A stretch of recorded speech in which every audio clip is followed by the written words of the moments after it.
Buenas noches a todos. Mi nombre es Blanca Estela Rodríguez Garza. Soy segundo vocal del Colegio de Medicina Interna de México. El día de hoy es la tercera sesión del año. Es la primera sesión con residentes. Estamos muy contentos de que estén participando con nosotros. Antes que nada, quisiera avisarles que hubo un cambio de sede en el curso internacional del Colegio de Medicina Interna de México, el cual se llevará a cabo en Puerto Vallarta en el mes de junio. También les recordamos que está el paquete filial ya en la página del CEMIM y también el colegiarse en la página del CEMIM. Los invitamos a aprovechar los precios de promoción que ustedes saben tenemos estos meses. El día de hoy contaremos con la participación del Hospital Regional ISSSTE 1 de octubre. Bienvenidos a todos, buenas noches. Adelante, muchachos.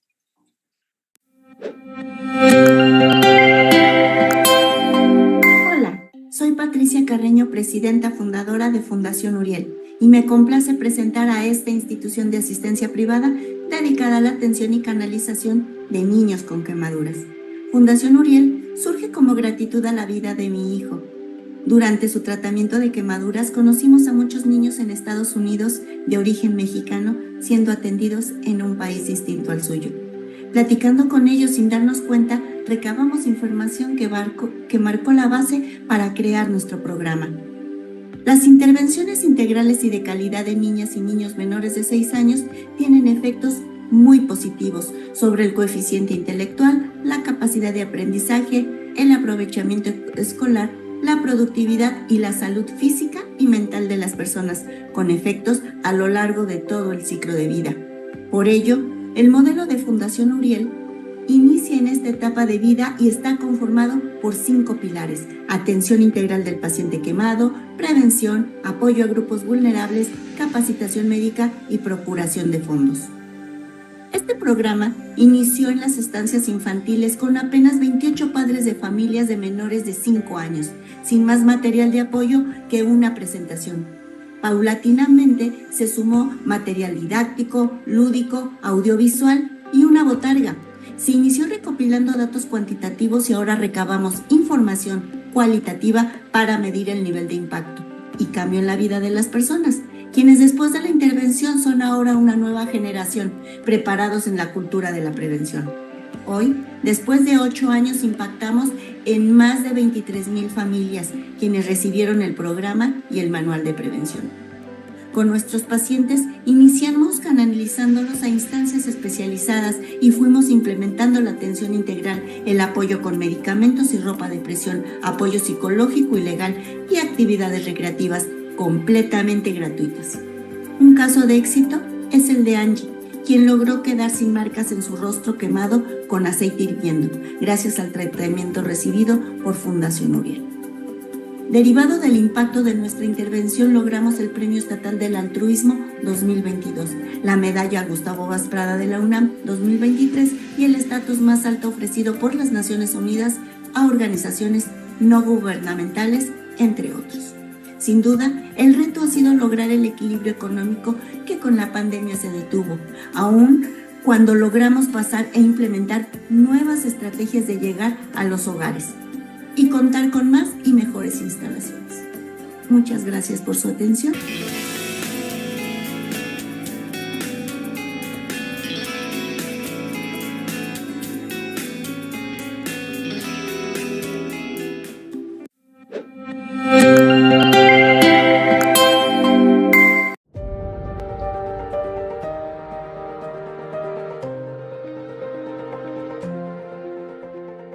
El día de hoy tenemos el gusto de presentarles el caso clínico que corresponde al Hospital Regional 1 de octubre, aquí en el Colegio Mexicano de Medicina Interna. Mi nombre es Luis Adolfo Cid Rojas, R4 de Medicina Interna.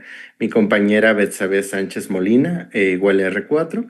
Y agradecer primeramente al doctor Jesús Alejandro Ibarra Guillén y al doctor Raúl Ramírez Domínguez, ambos profesores del curso de posgrado en Medicina Interna, por su asesoramiento y por la oportunidad. Entonces vamos a empezar a analizar el caso clínico que se publicó en la página del colegio. Se trata de un paciente masculino de 30 años, originario de Ciudad de México, quien tiene una maestría en finanzas, es agnóstico y de estado civil, es soltero. De antecedentes heredofamiliares, todos aparentemente sanos. De antecedentes personales no patológicos, la ingesta de 2.5 litros de agua al día con una uresis similar a la ingesta. Etilismo ocasional de 7 a 10 días. Cada 7 o 10 días, máximo 2 bebidas estándar y sin episodios de embriaguez en los últimos 30 días. Niega algunas otras toxicomanías, tatuajes, perforaciones, productos herbolarios, con B clase 0 y vacunación en temporada invernal para COVID e influenza sin presentar reacciones adversas. Niega antecedentes crónico-degenerativos, alergias, quirúrgicos, traumáticos, transfusionales, hospitalizaciones previas, consumo de medicamentos crónicos e infecciones contagiosas. Viajes recientes, en el último mes realizó un viaje a Nueva Zelanda sin visitar grutas, sin realizar senderismo, sin visitar zoológicos o mercado de alimentos exóticos. De antecedentes andrológicos, inicio de su vida sexual activa a los 17 años, con 2 parejas hasta el momento, relaciones heterosexuales con preservativo masculino como método de planificación familiar. Vamos a desglosar el padecimiento actual en 2 segmentos. El primero es regresando de Nueva Zelanda, en donde presenta rinorrea y hialina, fiebre de hasta 39 grados centígrados en 2 días consecutivos y odinofagia. Posteriormente acude a una valoración por un médico particular en donde se diagnostica una infección aguda de vías respiratorias superiores y se da tratamiento con paracetamol 1 gramo cada 12 horas durante 3 días, reposo en casa y cursa con aparente mejoría clínica. 3 días después inicia con orina tipo refresco de manzana a decir del paciente, por lo que aumenta los líquidos a 3 litros al día con una mejoría parcial. Al no tener una resolución completa del cuadro, decide acudir a urgencias de nuestra unidad. Dentro del abordaje de urgencias se toman signos vitales, destaca una TA de 140/90, frecuencia cardíaca de 72, frecuencia respiratoria de 18, temperatura de 36.5, saturación del 94%, peso de 70 kilos y talla de 1,78. De la exploración física relevante, neurológico, sin alteraciones aparentes, cabeza y cuello con una faringe eritematosa, una cruz, tórax sin alteraciones aparentes, abdomen sin alteraciones aparentes. Genitales con hematuria macroscópica en meato urinario, esto nos habla pues de no tener datos de trauma, hematoma o coágulo. Extremidades superiores sin alteraciones e inferiores con un edema blando, frío, pálido, con signo de la fobia, una cruz.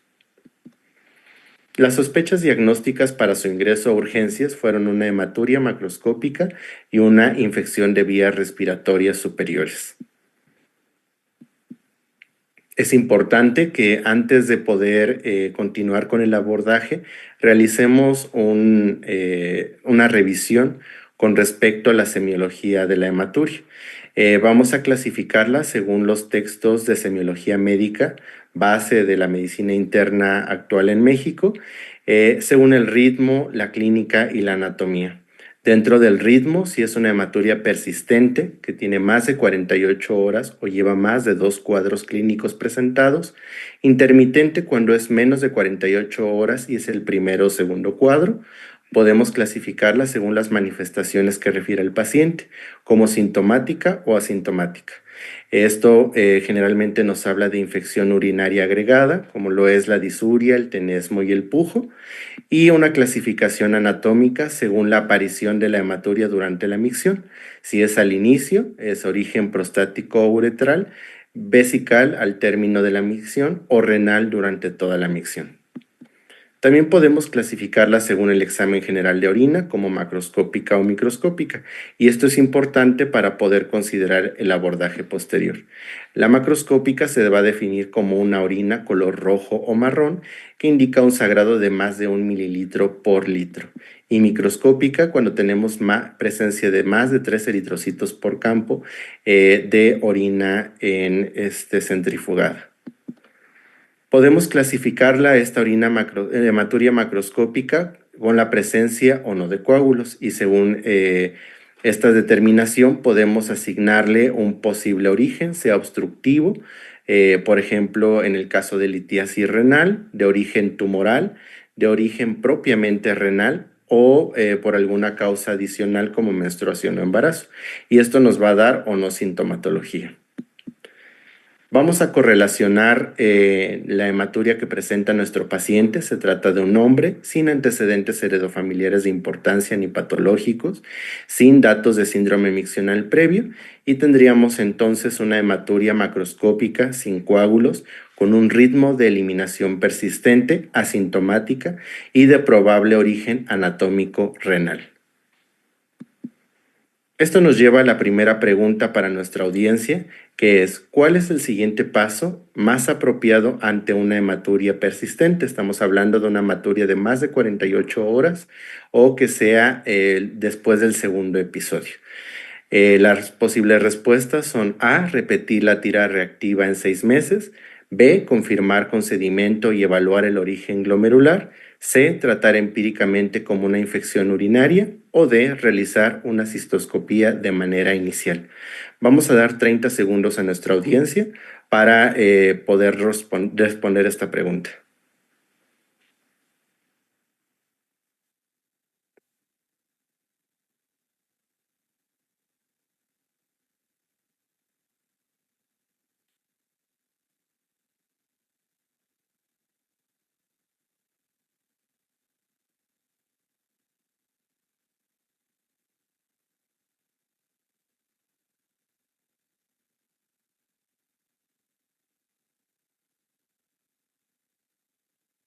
Muy bien.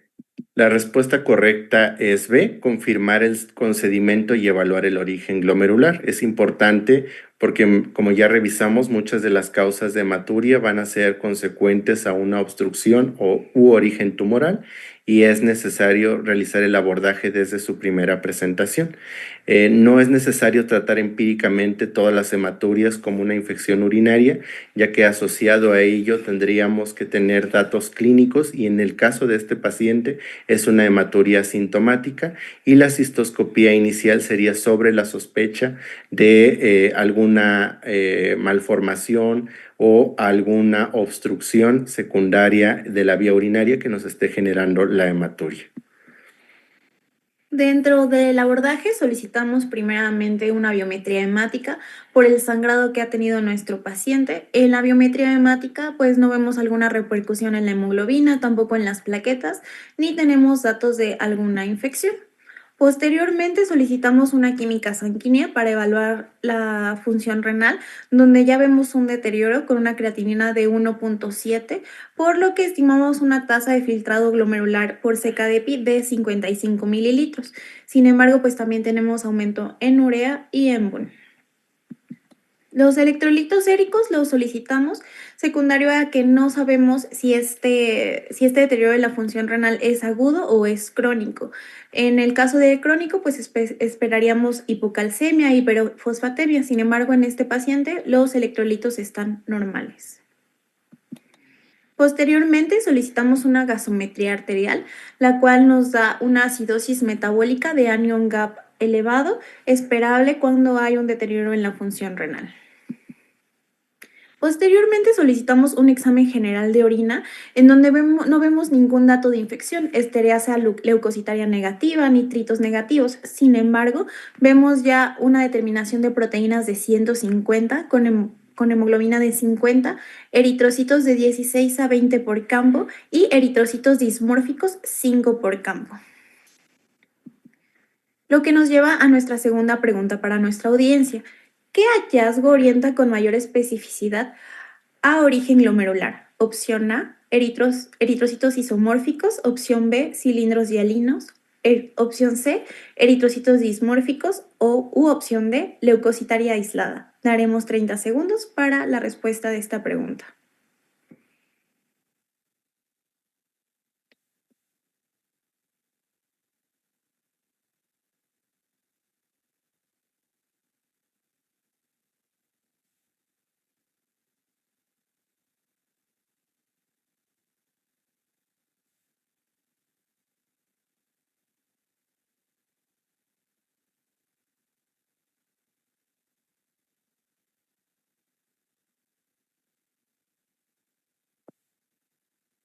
La respuesta a esta pregunta es opción C, eritrocitos dismórficos. Aquí pusimos una tabla de comparación de hematuria glomerular versus extraglomerular, donde vemos el color rojo, marrón, o como decía el paciente, color Coca-Cola. Los coágulos están ausentes, tenemos una proteinuria que puede ser mayor a 500 miligramos día y la morfología pues son los eritrocitos dismórficos.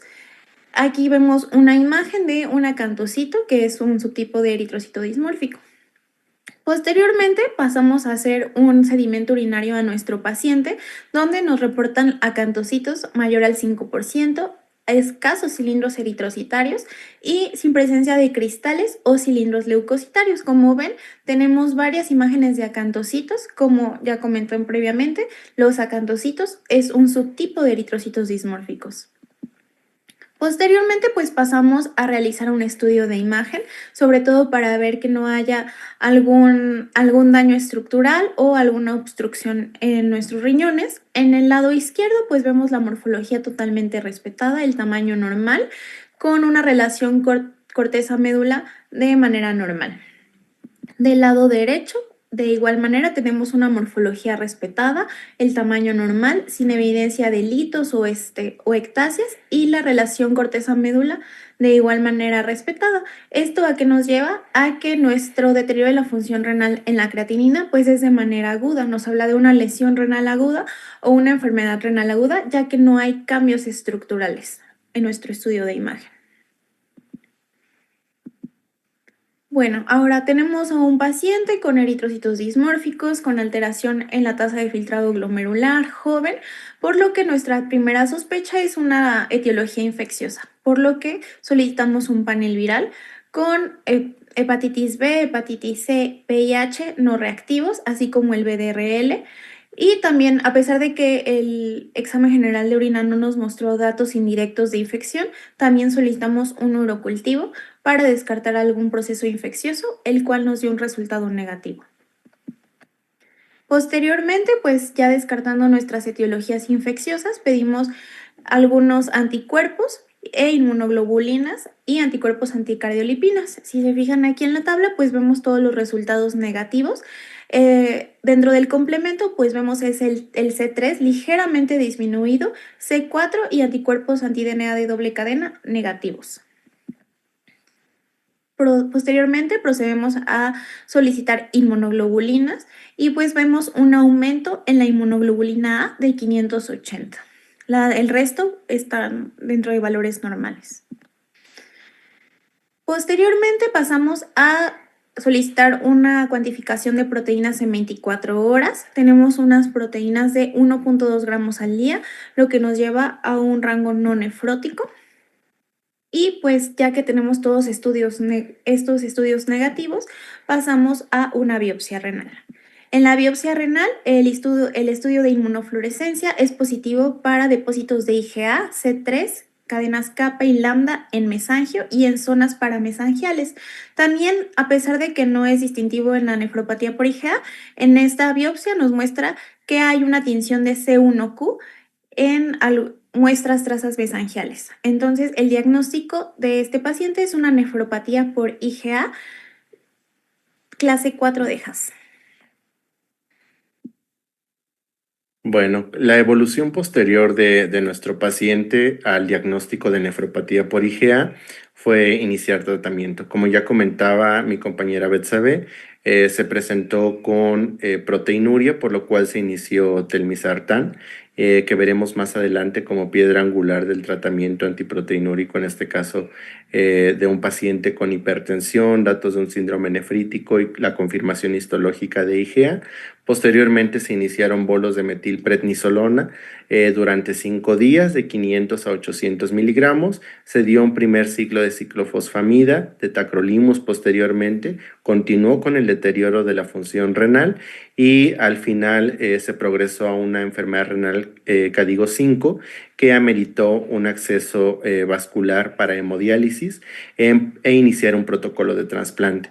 Es importante mencionar que en nuestra unidad se realizó dicho trasplante de donador vivo relacionado para poder mejorar condiciones generales y para poder dar tratamiento posterior al paciente en el abordaje de esta nefropatía. Continuó el seguimiento por la consulta externa de medicina interna. Y esto nos lleva a la pregunta 3 para nuestra audiencia. ¿Cuál es el mecanismo fisiopatológico central de la nefropatía por IgA primaria?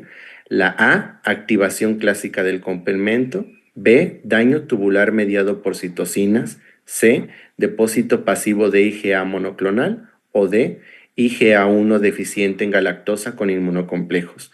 Vamos a dar 30 segundos para la respuesta.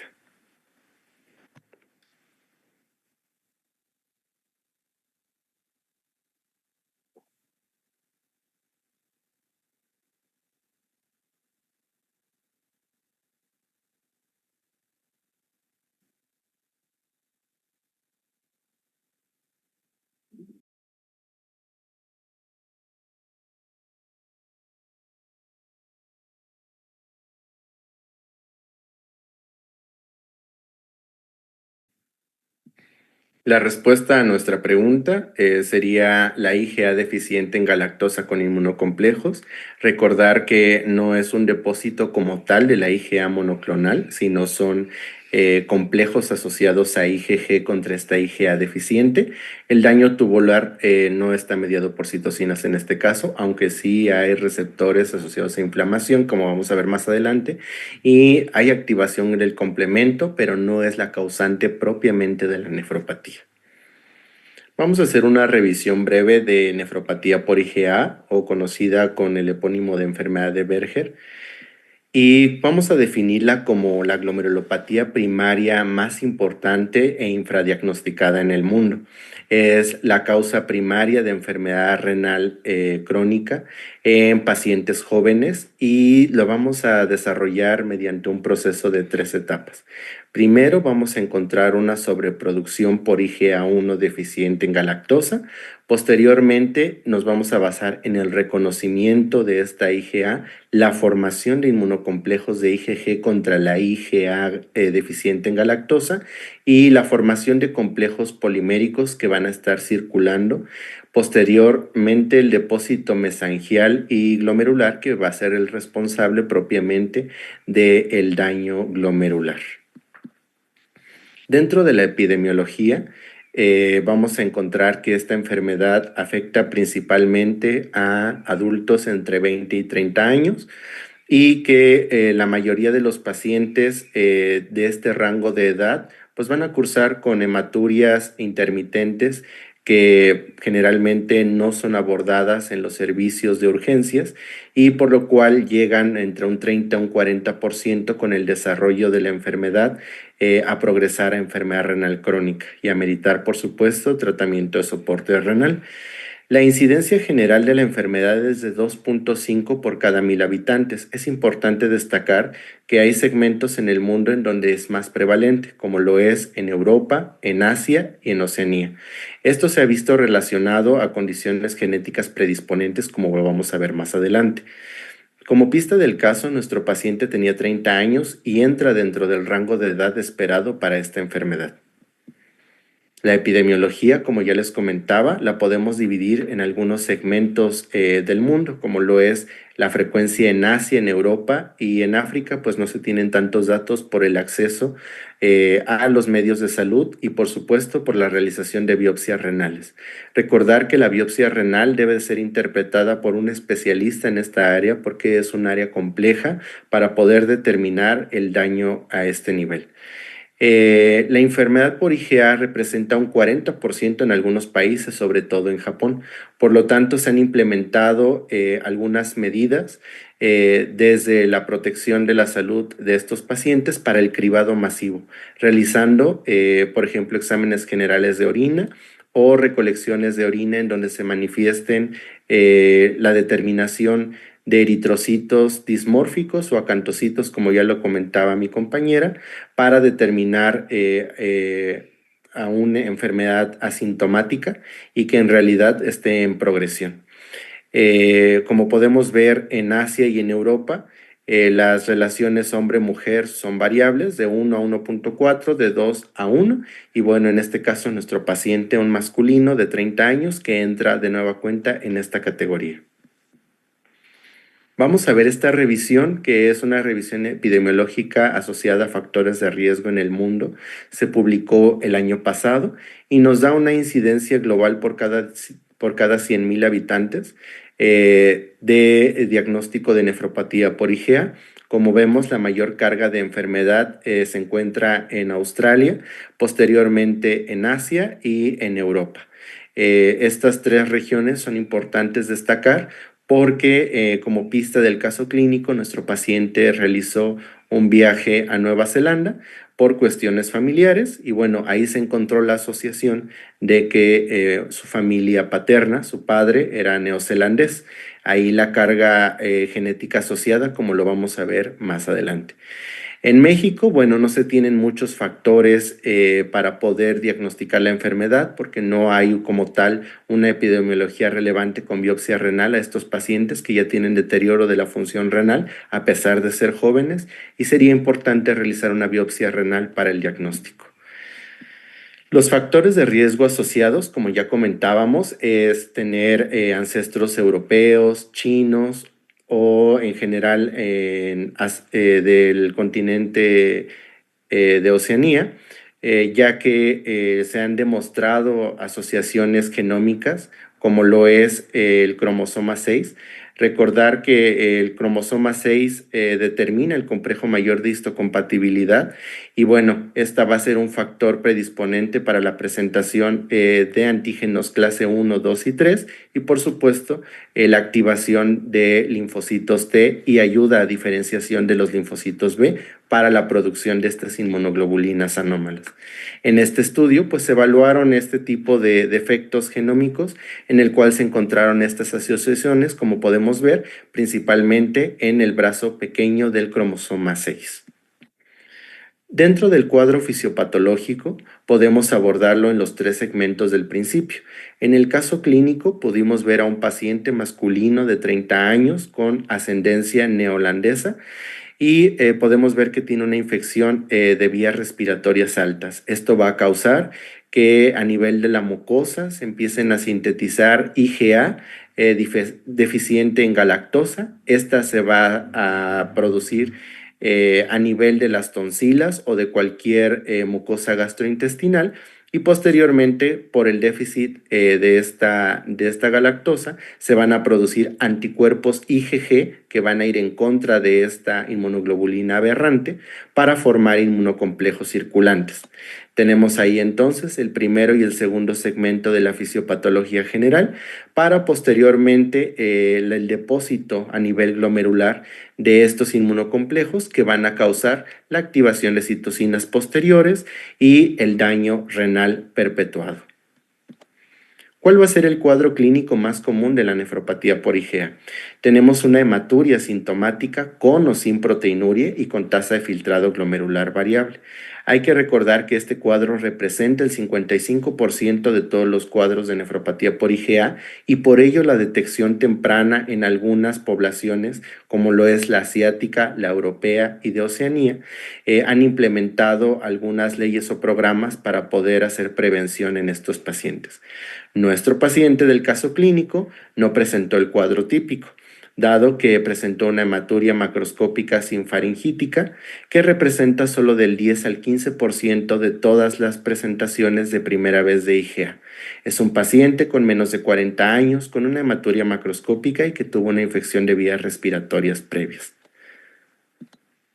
Esto nos lleva al diagnóstico y por eso les quisimos presentar este diagrama. Muchas de las veces, como médicos internistas, nos encontramos sobre las actualizaciones, sobre los últimos reviews o alguna literatura de otro país.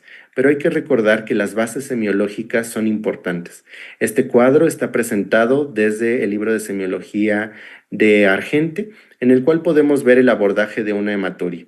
Desde el inicio, preguntar los ciclos que ya habíamos comentado, la clasificación, la temporalidad, posteriormente hacer pruebas asociativas como lo es el sedimento urinario para determinar si existen eritrocitos dismórficos o alguna otra alteración de cilindros, posteriormente hacer un ultrasonido renal como se hizo en el abordaje de este paciente para determinar si la enfermedad renal ya es aguda o crónica y pues dejar en pie si tiene algún proceso obstructivo o tumoral adyacente.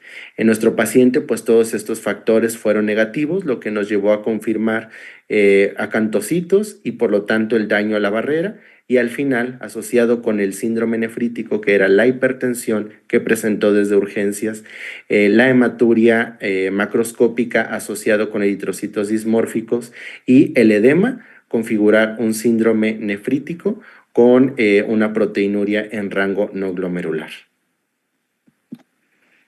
Bueno, ahora, ¿cómo llegamos al diagnóstico? Primero que nada, tenemos que excluir las causas que afectan a nuestra barrera de filtrado glomerular. Dentro de estas causas tenemos que descartar enfermedades gastrointestinales como CUSI, Crohn, enfermedad celíaca, cirrosis.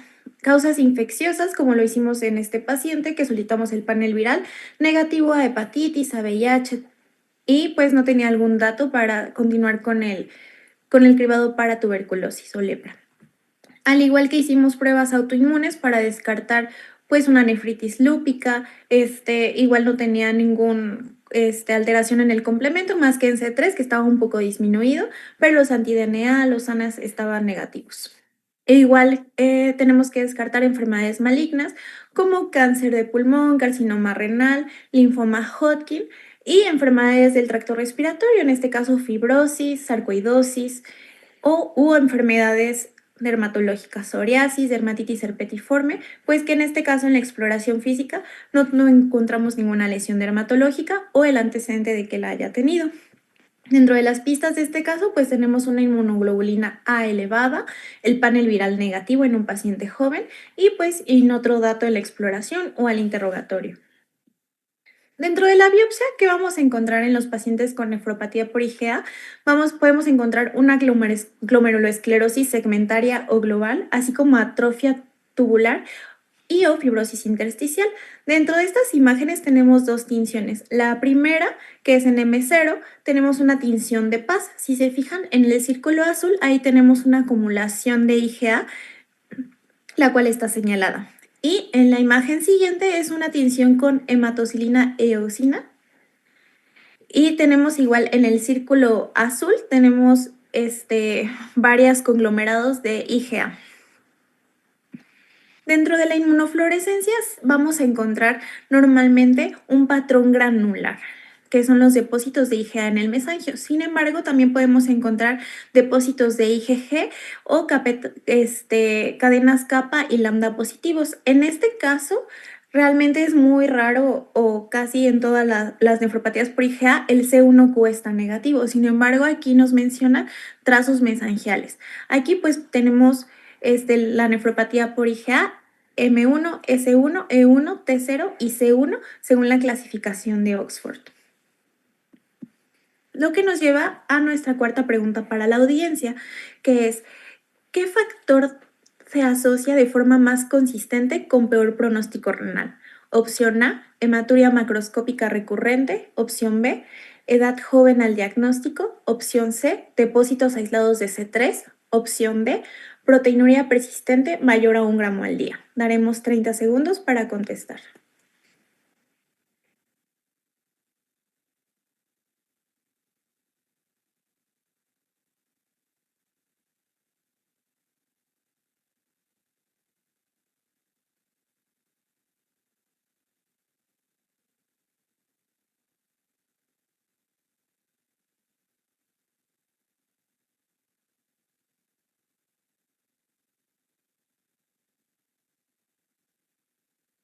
Muy bien, la respuesta correcta es la opción D, proteinuria persistente mayor a 1 gramo al día.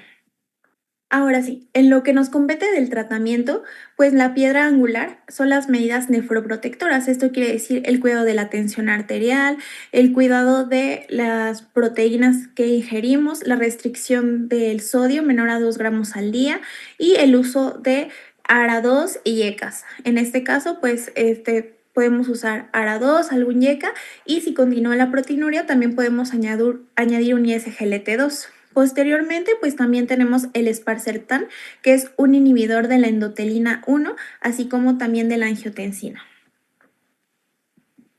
En este caso, nuestro paciente recibió un inhibidor del sistema renina-angiotensina-aldosterona. Aquí podemos dividir el tratamiento dependiendo de la tasa de filtrado glomerular y también de la proteinuria que tienen nuestros pacientes. Si el paciente tiene menos de 0.75 gramos al día, podemos continuar nada más con el soporte del tratamiento. Si tiene más de 0.75 gramos al día, pues entonces tenemos que considerar otros medicamentos como el que acabamos de mencionar. Y también podemos usar otros medicamentos como la budesonida con el recubrimiento entérico, que nos va a ayudar también a reducir la proteinuria, así como los esteroides sistémicos. Tenemos metilprednisolona, que nos va igual a reducir la proteinuria y también a tener una resolución de la hematuria. Y el ácido micofenolato de mofetilo, que en algunas poblaciones especiales también está bien estudiada. En este caso, nuestro paciente recibió metilprednisolona y micofenolato de mofetilo. En algunas poblaciones especiales, como en la población asiática o en pacientes de origen chino, también tenemos algunos estudios como esteroides sistémicos, la amigdalectomía y el micofenolato de mofetil. Eso solo es, así como hidroxicloroquina, eso solo es en poblaciones de riesgo o poblaciones especiales, ¿de acuerdo? Entonces, este sería todo por el tratamiento y agradecemos mucho que se hayan conectado. Los invitamos a pasar a la sección de preguntas. Les dejamos este código QR en donde pueden encontrar la mayor parte de la bibliografía utilizada para esta presentación y les agradecemos mucho por parte de los residentes del 1 de octubre de estar con nosotros el día de hoy.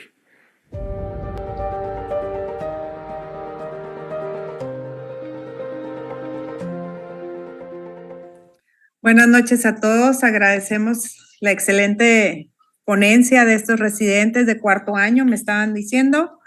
Ya estuvimos platicando un poquito de cómo nos fue en el examen del consejo y esperemos que a todos los residentes que están ahorita con nosotros conectados les vaya muy bien y tengan los resultados favorables la siguiente semana. También les recordamos que está el presidente con nosotros, el doctor Ramón de Jesús. ¿Cómo está, doctor? Buenas noches. Hola, buenas noches a todos. Un gusto saludarlos en ese inicio de año y disfrutando un excelente caso clínico. Sí. Les avisamos que contamos con 782 asistentes a esta sesión, muy interesante, de nefrología. Ya nos dijeron que ellos van a derivar a nefrología. Y pues es un caso bien interesante, ¿verdad? Tenemos aquí hasta ahorita felicitaciones de Aguascalientes, de Oaxaca, prácticamente de toda la República. No sé si contamos con alguno del extranjero, todavía no me pasan los datos, pero sí tenemos muchas felicitaciones. Estuvieron muy bien las preguntas, muy bien ordenado el caso. Aquí lo que necesitamos saber, ¿en cuánto tiempo estos pacientes hacen falla renal crónica que requieran un tratamiento sustitutivo? Y si estos pacientes son candidatos a trasplante. ¿Qué nos dicen, muchachos, de esto? Bueno, esto va a ser muy variable, va a ser aproximadamente entre 5 a 10 años y la mayoría de los pacientes va a requerir al final un tratamiento de soporte renal. De manera inicial, este paciente pues ameritó hemodiálisis intermitente y posteriormente por la edad y fue candidato a trasplante renal, que afortunadamente se pudo realizar también en nuestra unidad. Y bueno, son pacientes jóvenes, la gran mayoría entre 20 y 30 años. Por ello es muy importante, como mencionábamos en la presentación, hacer el cribado de estos pacientes que tienen hematuria persistente. Muchas veces realizamos el examen general de orina y dejamos pasar muchas de estas causas, pero como bien nos han enseñado en nuestro servicio, pues el examen general de orina es como una fotografía, una biopsia instantánea que podemos tener. Y bueno, es importante no solamente revisar si tiene algún dato de infección agregada, si tenemos algún dato de proteinuria, también la hematuria nos puede llevar a un algoritmo diagnóstico y a un diagnóstico oportuno del paciente con esta hematuria persistente, paciente joven. Muy bien. Doctor, tenemos una pregunta del Igual, doctor. el doctor, una pregunta. Si quieres la pregunta, Blanquita, el doctor José Manuel Flores nos dice, nos felicita primero que nada, y luego nos pone interesante caso, y me comenta que le llama la atención lo rápidamente progresivo del daño renal. ¿Por qué creen que fue la causa? Pues tenemos muchos factores asociados, entre ellos estos pacientes, el tipo de ascendencia. Como mencionábamos en el caso clínico, el paciente tenía ascendencia neozelandesa y este es un factor de riesgo genético importante que se ha identificado y por ello se han hecho varios estudios con respecto a cómo se va dando a través de las generaciones. Sobre todo por la asociación con defectos en el cromosoma 6 y en el complejo mayor de histocompatibilidad, forma parte pues todo de estas enfermedades hereditarias.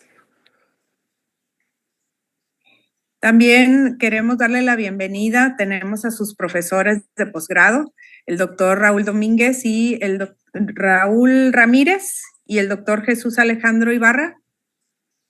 Doctores, si quieren comentar algo. Buenas noches. Hay otra pregunta, Blanquita, antes de esto, que nos hace el doctor Pantaleón a través de nuestro canal de Facebook. Dice, felicitaciones por la magnífica conferencia. Rituximab o belimumab pueden usarse en el tratamiento de estos pacientes. Sí, es uno de los tratamientos que podemos usar posteriormente, pero recordemos que el pilar siempre va a ser las medidas antiproteinúricas, los inhibidores de ISGLT2, los IECAS, los ARAS y posteriormente pues ya los tratamientos biológicos. Pero sí, el rituximab sí, con belimumab no encontramos como algún estudio en particular.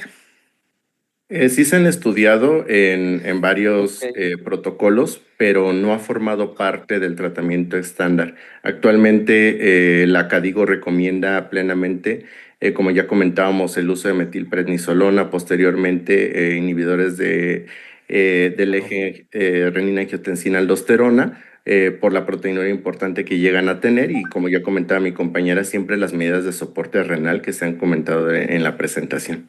Pero sí todavía se encuentra en estudio estas opciones de tratamiento, aún no forman parte del algoritmo, pero sí son importantes a considerar hacia el futuro. ¿Y cómo ven en casos de que ya gracias. están están en estadio o empiezan con problemas el uso de finrenona? Pues hay que valorar, recordemos que el uso de finrenona tenemos que valorar, uno, la tasa de filtrado glomerular, segundo, los niveles de potasio para usarlos como medidas antiproteinúricas. Sí se puede usar, pero es importante valorar estos dos parámetros. Muy bien, gracias. ¿Algún comentario? Creo que uno de los doctores no se puede conectar a su audio, pero alguno de los profesores, ¿algún comentario que tengan extra?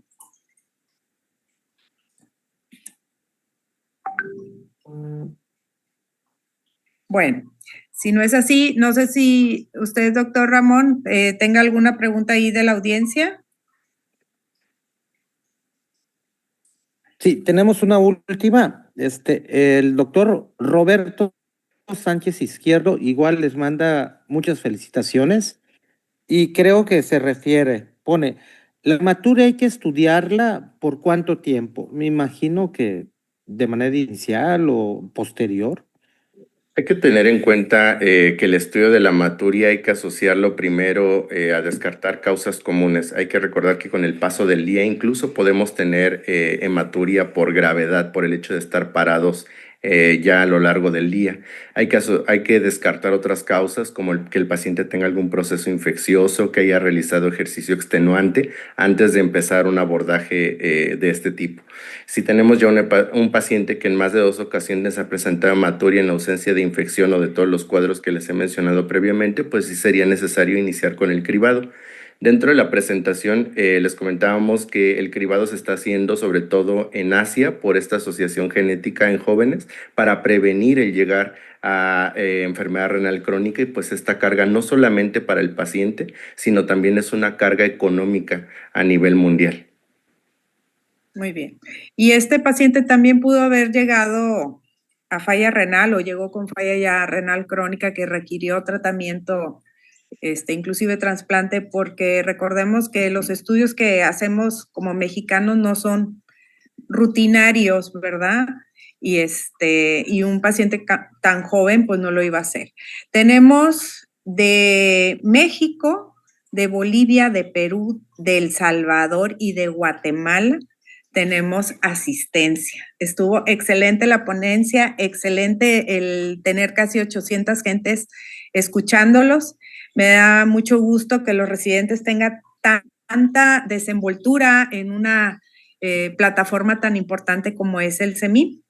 Estamos agradecidos que hayan participado con nosotros y pues les recordamos que la afiliación es muy importante para todos nosotros, para siempre estar certificados y los esperamos con nosotros próximamente. Doctor, ¿algún otro comentario? Acuérdense que hasta el 31 de enero tenemos la Fundación Uriel, el apoyo a la Fundación Uriel. Los datos para el apoyo están dentro de la plataforma, es para niños quemados, y esperemos que contar con su cooperación. Doctor, ¿algún comentario, doctor Ramón? Sí, hay una última pregunta de la doctora Olga Lidia Vera. Dice, igual los felicita ampliamente y comenta, diferencia de nefropatía de Berger y vasculitis de Henoch-Schönlein. La enfermedad de Berger es propiamente el epónimo de la nefropatía por IgA, es el nombre previo, entonces estaríamos hablando de la misma enfermedad. Y con respecto a la púrpura de Henoch, podemos tener algunas otras manifestaciones, sobre todo el cuadro de dolor abdominal, que previamente el paciente también tuvo una infección agregada y que muchos de los datos podrían orientarnos hacia este tipo de vasculitis. Pero al final el diagnóstico histopatológico fue el que nos dio la pauta para determinar que no existía ninguna asociación adicional sistémica y que era primaria de riñón. Muy bien, Okay, muchas gracias. Creo que el doctor Raúl ya se pudo conectar. Doctor, le damos la bienvenida. Buenas noches. Hola, doctora, buenas noches. Sí, agradezco la oportunidad que nos hayan brindado a mis residentes y a mí, por supuesto. Solamente decirles que fue un excelente caso. Afortunadamente, pues se llegó al diagnóstico. Sabemos que no muchas veces se llega en ese tipo de enfermedades. Sin embargo, excelentes residentes, excelentes médicos que abordaron el caso y afortunadamente el paciente logró evolucionar adecuadamente. Gracias. ¿Algo más que quieran comentar, muchachos, antes de despedirnos? Pues darle las gracias a la oportunidad al colegio. Digo, hemos tenido varias participaciones dentro en congresos y pues muchas gracias por dejarnos participar también en estas sesiones que nos ayudan a una retroalimentación en varias sedes. Muy bien. Doctor, yo creo que no queda más que agradecer que estemos en esta tercera sesión del año y esperemos que tengamos esta audiencia que hemos tenido hasta ahorita. Doctor, si gusta despedirse. Sí, claro, me gustaría despedirle, igual dirigirme a todos los residentes, que en el mes de julio, del 15 al 18 de julio, vamos a tener el curso internacional en Puerto Vallarta, Jalisco. No dejen de participar. Recuerden que durante el curso internacional tendremos los retos diagnósticos, que todas las diferentes sedes hospitalarias presentan un reto de difícil diagnóstico o de que fue muy interesante para la sede. Es un caso clínico por sede para que todos los residentes estén preparando ya sus casos y los esperamos en Puerto Vallarta. Pues Blanquita, si no, no hay nada más de qué decir, pues despide. Muchas gracias a Buenas todos. noches a todos. Esperamos contar con su presencia la siguiente semana y les recordamos que tenemos los paquetes filiales para colegiarse y agarrar el paquete de los congresos, que ahorita están en promoción y van a estar en promoción hasta el siguiente mes. Y también les agradecemos que a toda la República su presencia el día de hoy. Buenas noches a todos y nos vemos la siguiente semana. Hasta luego. Hasta luego.